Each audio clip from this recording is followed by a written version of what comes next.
Good morning. इसके पहले की वीडियो में हम लोगों ने बात की कि जो रेक्टल ब्लीडिंग होती है या लेट्रिन के रास्ते से जो ब्लड आता है उसके क्या कारण हैं और क्या कुछ दवाइयां आपको ब्लीडिंग करा सकती हैं। आज मैं बात करूंगा कि इसकी डायग्नोसिस के लिए क्या किया जाता है, इन ट्रीटमेंट के क्या ऑप्शंस होते हैं। तो रेक्टल ब्लीडिंग की डायग्नोसिस और ट्रीटमेंट के बारे में बात करूंगा। मैं doctor V K Mishra from gastro liver hospital, Swaroop Nagar, Kanpur. No, अगर हमें कुछ जांच की जरूरत है तो क्या करेंगे। नंबर 1, एक ब्लड टेस्ट चाहिए। जो ब्लड टेस्ट है ये बताएगा कि आपका हीमोग्लोबिन कितना है, आपकी बॉडी में आयरन का लेवल कितना है, आपको कोई क्लॉटिंग की प्रॉब्लम नहीं है और कोई इंफेक्शन तो नहीं है। ये 4 एंगल क्लियर होंगे आपके ब्लड टेस्ट से। नंबर 2 पर आता है डिजिटल रेक्टल एग्जामिनेशन, यानी फिंगर को डॉक्टर फिंगर के ऊपर ग्लव्स लगा के लेट्रिन के रास्ते से पास करके उसको चेक करेगा कि कहीं फिंगर से कोई चीज सस्पेक्ट तो नहीं होती है।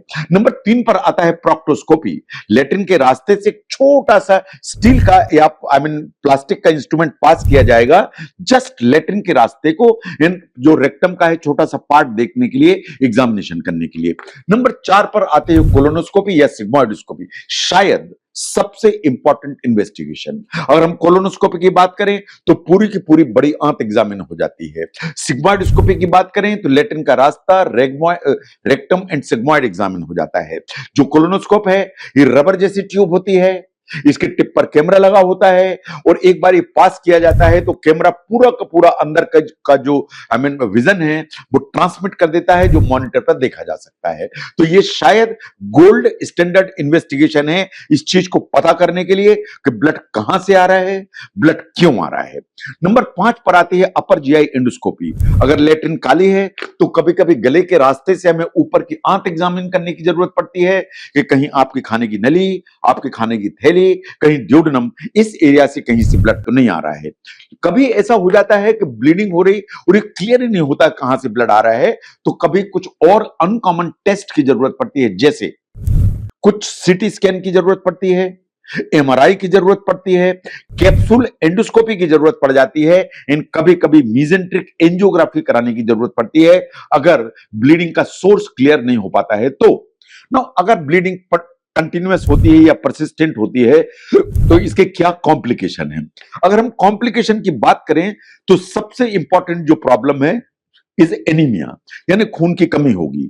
खून की कमी अगर ज्यादा होगी तो आप चलेंगे तो सांस फूलेगी, चेस्ट पेन आने का डर है, और अगर खून की ज्यादा कमी होगी तो फेंटिंग आने का, चक्कर आने का, इस तरह की प्रॉब्लम होने की संभावना है। Now how do you treat, इनका ट्रीटमेंट कैसे होता है। रेक्टल ब्लीडिंग होगी तो आपके डॉक्टर इसको ट्रीट कैसे करेंगे। ये बिल्कुल सच्चाई है कि जो ट्रीटमेंट है वो इस पर डिपेंड करता है कि इसका काज क्या है, जो कारण होगा उसी से ही इसको ट्रीट किया जाएगा। जैसे मान लीजिए ये जो ब्लीडिंग है एनल फिशर के चलते है, कैसे ठीक होगा। नंबर 1, सिट्स बात करिए, इससे आराम आएगा। इसके पहले इसे के वीडियो में हमने सिट्स बात की बात की। अपना जो डाइट में जो फाइबर है उसको इंक्रीज करिए, उससे लेट्रिन नरम हो जाएगी, आपका जो फिशर है वो हील होने लगेगा।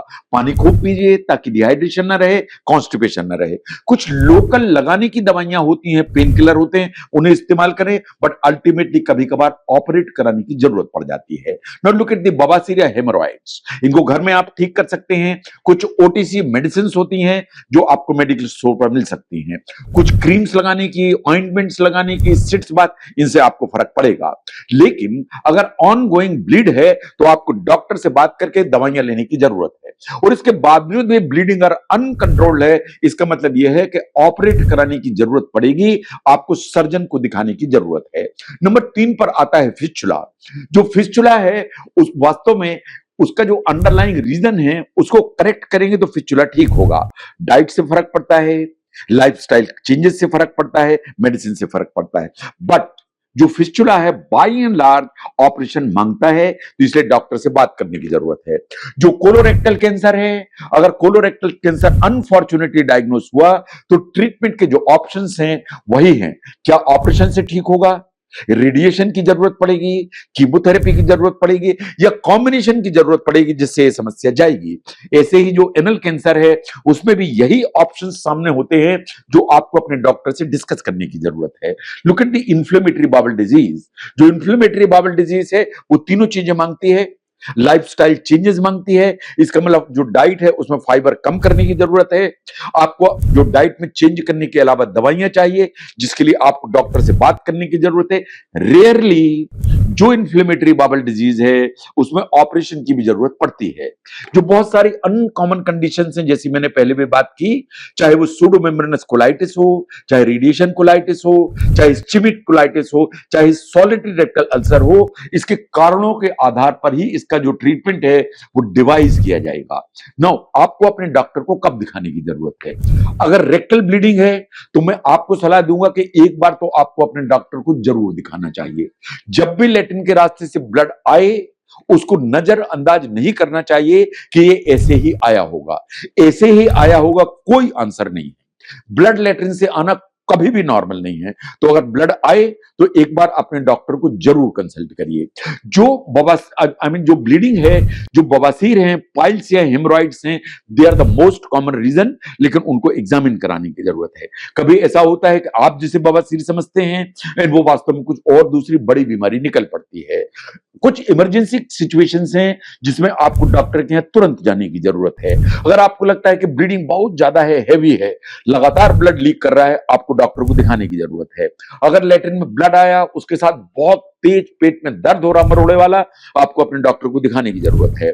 आपको लगता है कि लैट्रिन में ब्लड आया, उसके साथ चक्कर आ रहा है, बेहोशी आ रही है, आंख के आगे अंधेरा आ जा रहा है, आप गिर जा रहे हैं, आपको अपने डॉक्टर को दिखाने की जरूरत है। अगर ब्लड के साथ वॉमिटिंग, पेट में दर्द, तो भी आपको अपने डॉक्टर से दिखाने की जरूरत है। तो अगर हम ध्यान से देखें फ्रेंड्स कि जो लैट्रिन में जो ब्लड आता है, या आपको टॉयलेट के बॉल में ब्लड दिखाई देता है, या टिश्यू पेपर पे ब्लड दिखाई देता है, ये कभी नॉर्मल नहीं है।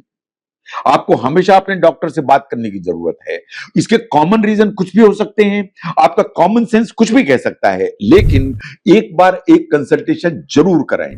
जो हेमोरॉइड्स या बवासीर या पाइल्स हैं, they are the most common reasons, लेकिन यही अकेला कारण नहीं है, और बहुत सारे कारण होते हैं। इसलिए डॉक्टर को दिखाएं, इसकी जांच कराएं, और जो भी कारण सामने आता है उसको ट्रीट कराएं, एंड अपनी जो प्रॉब्लम है उसको फिक्स कराएं।